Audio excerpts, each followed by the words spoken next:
Olá, nosso grupo faz parte do curso de Cálculo Numérico do professor Aníbal, da Faculdade de Ciências Aplicadas de Limeira.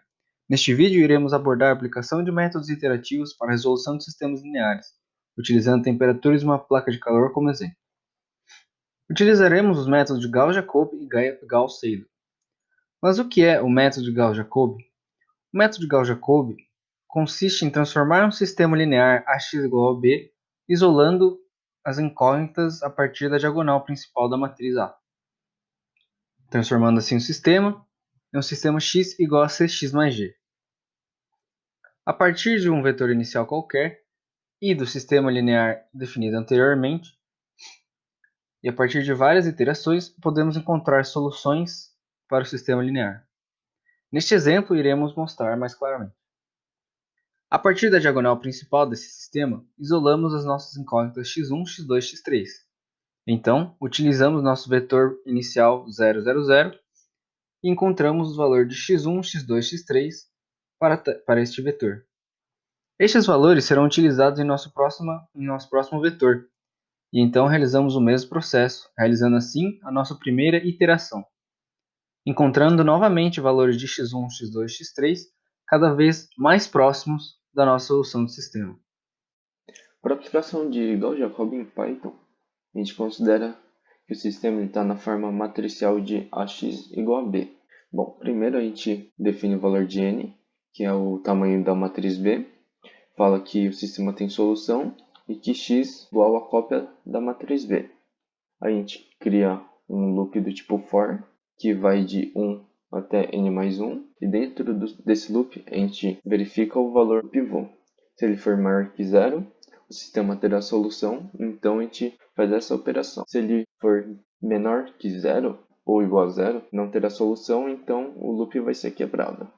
Caso o sistema tenha solução, a gente vai copiar a matriz x para xk e criar um loop do tipo while, que tem como único critério de parada o número máximo de iterações que não pode ser ultrapassado, e para esse caso vai ser 20. Então, é criado um loop do tipo for para i e também outro do tipo for para j.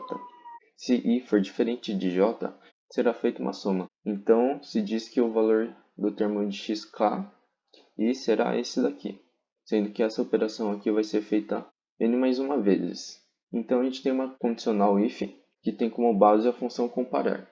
A função comparar, ela compara os valores das matrizes x e xk, fazendo o módulo da diferença do valor de x com de xk, e somando essas diferenças. Se a soma total for menor que a precisão EPS, é retornado true, se for maior que a precisão, é retornado false. Caso a função comparar retorne true, então xk vai ser a solução, então o loop vai parar. Caso contrário, xk vai ser o nosso novo x e o loop vai recomeçar. Para a aplicação de Gauss-Jacobi e Gauss-Seidel, a gente vai considerar essa figura em que a gente tem que determinar as temperaturas 1,1, 1,2, 2,1 e 2,2 com base nas temperaturas do lado de cada uma. E nas temperaturas W, X, Y e Z serão obtidas a partir dos nossos RAs. Para o problema que nos foi dado, a gente tem que a matriz A vai ser essa e a matriz B é essa. Agora, aplicando o código para os valores dos nossos RAs, a gente tem que serão 5 RAs, utilizando o método de Gauss-Jacobi para os RAs.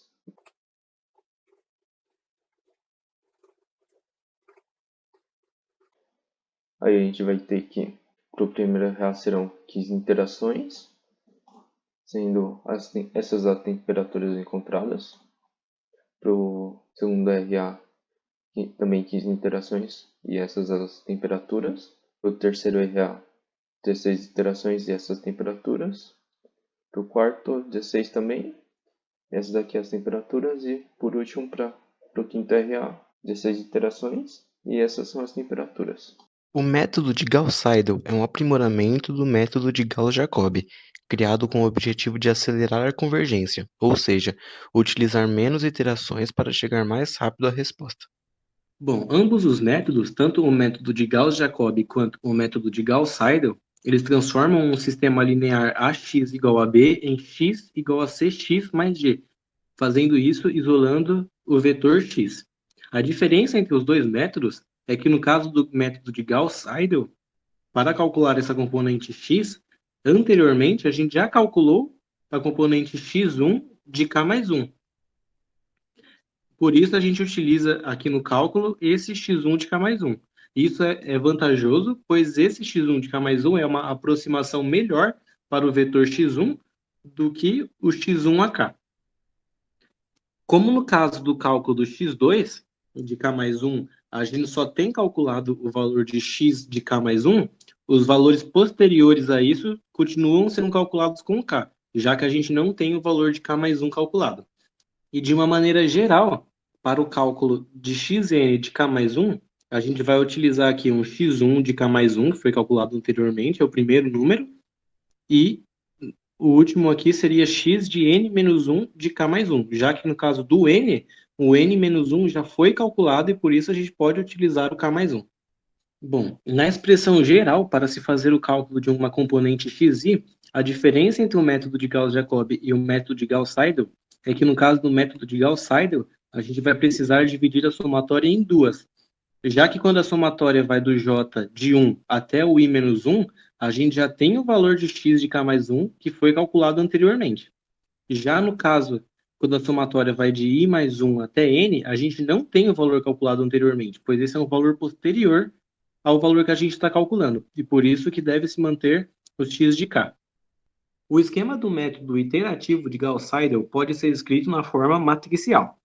Para tanto, o método faz a partição da matriz dos coeficientes A nas matrizes L, D e R, sendo que L é uma matriz triangular inferior, D é a diagonal principal da matriz e R é uma matriz triangular superior.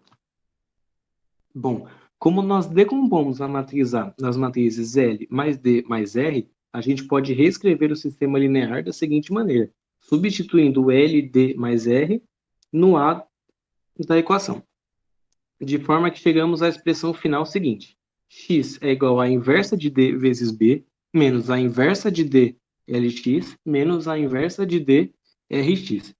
Bom, passando isso para Gauss-Seidel, ficaremos com a seguinte expressão: x de k mais 1 é igual à inversa de d vezes b, menos a inversa de d Lx de k mais 1, menos a inversa de d Rx de k. No caso do Lx, nós podemos utilizar o k mais 1, pois a matriz L, como visto anteriormente, ela é uma matriz triangular inferior, ou seja, os valores de x que nós já temos calculados anteriormente. Já no caso do R, nós temos que usar o x de k, pois ela é uma matriz triangular superior, ou seja, os valores que nós ainda não temos calculados e, portanto, teremos que usar apenas o x de k.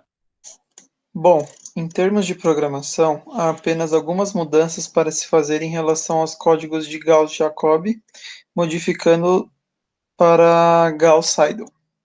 A mudança se dá apenas dentro da condição if, onde a quebra da soma, que aqui no Gauss-Jacobi está assim, vai quebrar em duas, aqui no lado direito é o Gauss-Seidel, com a adição de uma condição, de uma avaliação de uma condição lógica por meio desse if aqui. Nisso, o if ele vai apresentar a equação na condição de soma quando o índice da linha for maior que o índice da coluna. E o elif ele vai apresentar a condição de soma quando o índice da linha for menor do que o índice da coluna. Só é preciso tomar cuidado de colocar que o x ele é igual ao xk na iteração zero, porque sendo valores diferentes, o código vai apresentar erro, já que na iteração zero só existe apenas o x0. E é isso, com isso já foi feita todas as modificações e a equação foi, os códigos foram modificados para programação pelo método de Gauss-Seidel. Ainda para o mesmo sistema utilizado no método de Gauss-Jacobi, a gente vai ter que, para o método de Gauss-Seidel, a aplicação para os nossos RA será de 5 RAs, utilizando Gauss-Seidel.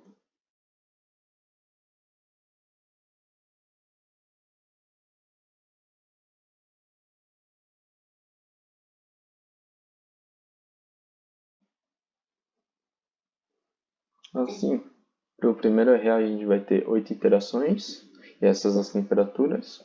Para o segundo, 9 iterações e essas temperaturas. Para o terceiro, 9 iterações e as seguintes temperaturas. Para o quarto, também 9 iterações e essas temperaturas encontradas. E para o quinto e último RA a gente tem 9 iterações e essas temperaturas encontradas. Comparando os resultados obtidos em ambos os métodos, concluímos que o método de Gauss-Seidel é mais rápido e necessita de um número menor de iterações que o de Gauss-Jacob. Como podemos ver nessa representação, onde em todos os casos o método de Gauss-Seidel precisou de um número menor de iterações para se chegar no resultado esperado. Isso acontece porque o método de Gauss-Seidel conta com a vantagem de atualizar os valores das raízes achadas nas próximas iterações, isto é, calcular as linhas seguintes com o valor mais próximo do exato, e isso reflete uma rapidez maior no retorno da resposta correta. Porém, pode-se concluir que os dois métodos são eficientes, pois, como podemos ver nessa representação, com ambos os métodos foram obtidos valores praticamente iguais de temperatura para todos os pontos desejados.